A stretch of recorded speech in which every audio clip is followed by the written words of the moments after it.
सुबह के 9:30 बज चुके थे। सौरभ अभी तक उठा नहीं था। ममता को चिंता सताने लगी। सौरभ की तबीयत कल रात से ही बिगड़ रही थी। ममता ने देखा सौरभ का माथा बुखार से बुरी तरह तप रहा था। उसने तुरंत ही सौरभ को दवाई दी और गीली पट्टियां करने लगी। सौरभ और ममता की शादी को अभी 2 साल ही हुए थे। पिछले साल ही दोनों ने अपने माँ बाप को कोरोना के कारण खो दिया।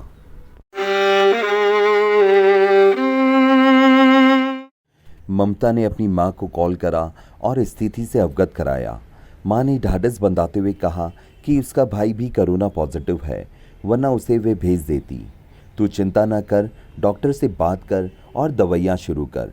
ममता ने सौरभ का कोरोना टेस्ट कराया जो पॉजिटिव आया।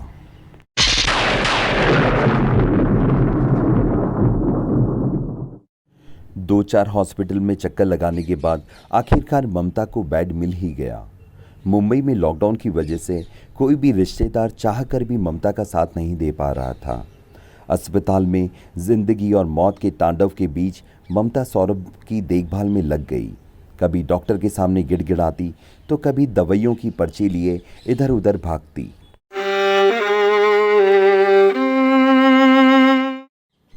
आज सौरभ को एडमिट हुए पूरे 5 दिन हो गए।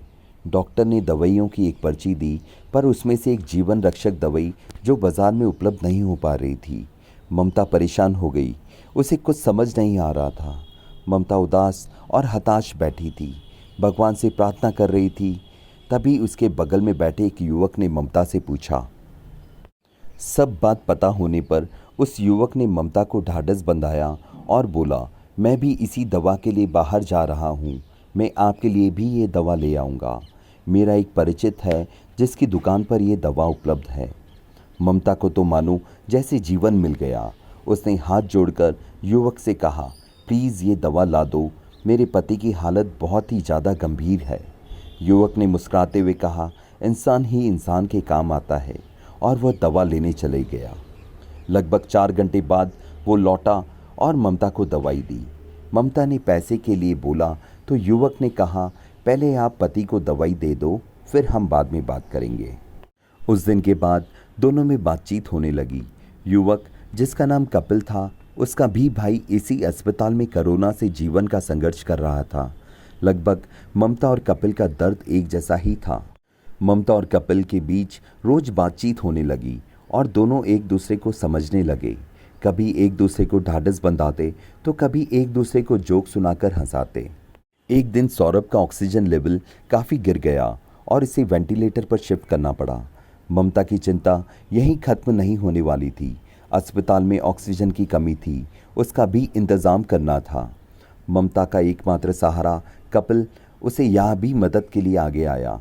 कड़ी मेहनत के बाद कपिल आखिरकार सिलेंडर लाने में सफल रहा। ममता कपिल के एहसानों में दबती जा रही थी।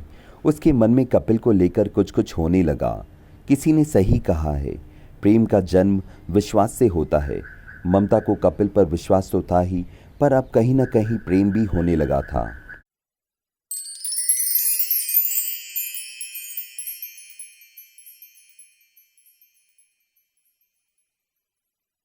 रात के 1:30 बजे थे। आईसीयू से नर्स भागते हुए आई और ममता को बोली कि उनके पति की हालत बहुत ज़्यादा सीरियस है, उनके लंग्स में इन्फेक्शन बढ़ गया है। ममता ने हाथ जोड़कर प्रार्थना करी, प्लीज़ मेरे पति को बचा लो। अभी ममता ने अपनी बात पूरी भी नहीं करी कि अंदर से खबर आई कि सौरभ की मृत्यु हो गई।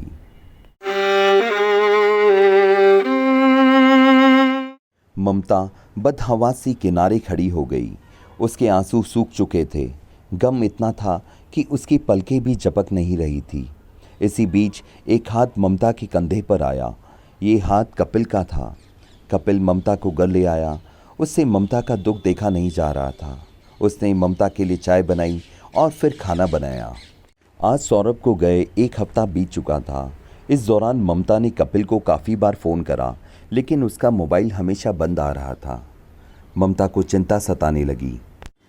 ममता घबराते हुए उसी हॉस्पिटल की तरफ गई जहां कपिल का भाई एडमिट था। उसने कपिल को पूरे हॉस्पिटल में ढूंढा, लेकिन वह नहीं मिला। तभी उसकी नज़र एक नर्स पर पड़ी जिसे ममता अम्मा कहकर बुलाती थी। अम्मा से पता चला कपिल के भाई की भी मौत हो गई और कपिल भी अस्पताल में भर्ती है और जीवन का संघर्ष कर रहा है।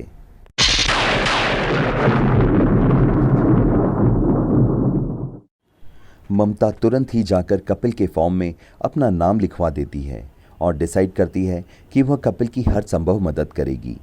आज 3 दिन हो गए, ममता हॉस्पिटल में ही थी, भगवान से प्रार्थना कर रही थी कि कपिल को जल्दी ठीक कर दे। इतने में नर्स बाहर आती है। ममता का चेहरा लाल पड़ जाता है, उसमें अब और दर्द सहने की शक्ति नहीं थी। ममता से एक फॉर्म भरवाया जाता है जिसमें रिलेशन की जगह ममता पत्नी लिख देती है।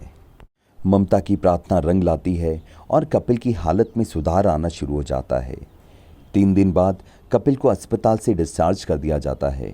ममता उसे अपने साथ अपने घर ले आती है। ममता और कपिल के बीच विश्वास का ये बंधन अब प्यार में बदल चुका था। दोनों ही एक दूसरे को चाहने लगे थे। दोनों ने शादी कर ली और आज उनका 3 साल का बेटा और 1 साल की बेटी है। पूरा परिवार आज राजी खुशी जीवन व्यतीत कर रहा है। दोस्तों, हम में से कई लोगों ने कहीं ना कहीं अपने करीबियों को कोरोना में खोया है। किसी भी रिश्ते को भुला देना आसान नहीं होता। यादें हर पल आती हैं, दिल हर पल रोता है, लेकिन जीवन का चक्र है जो हमेशा चलता ही रहता है। ऊपर वाला अगर किसी से कुछ छीनता है तो उसे कुछ और भी देता है। बस हमें उस पर विश्वास रखने की ज़रूरत है।